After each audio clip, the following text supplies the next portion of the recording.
Kashmiris on both sides of the line of control are remembering their great Islamic and political leader Mirwaiz Yousuf Shah on his 55th death anniversary today.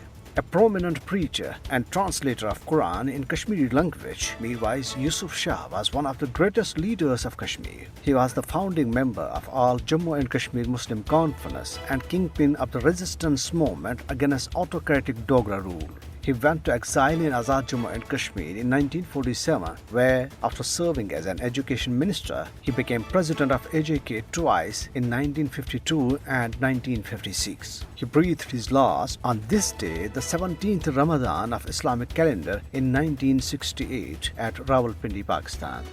Jammu and Kashmir Awami Action Committee, led by Mirwaiz Yousuf Shah, in a statement in Srinagar, while paying rich tributes to the eminent Kashmiri scholar and political leader, deplored that traditional function used to be held at the historic Ali Masjid Eidgah in Srinagar on 17th Ramadan al-Mubarak could not be held due to detention of Mirwaiz Yousuf Shah. All parties Hurriyat Conference AJK chapter at a meeting in Islamabad also remembered the religious, social and political services of Mirwaiz Yousuf Shah. The APHC AJK convener Muhammad Farooq Rahmani has condemned India for the forced recitation of its anthem in mosques, shrines, imam bargahs of occupied Jammu and Kashmir and prosecution of Kashmiri students, scholars and journalists in the territory.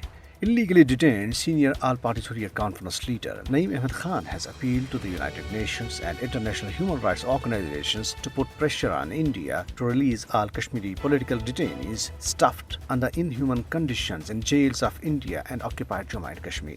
Naeem Ahmed Khan, in a message from New Delhi's infamous Tihar jail, said, "India cannot suppress the freedom sentiment of the Kashmiri people through illegal detentions, arrests and harassment." He pointed out that despite continued detention, the morale of all Hurriyat leaders and activists was high and they were ready to render any sacrifice for the Kashmir cause. Meanwhile, in Indian illegally occupied Jammu and Kashmir, Indian troops launched a massive cordon and search operation in Haripura Batagund area of Shopian district today.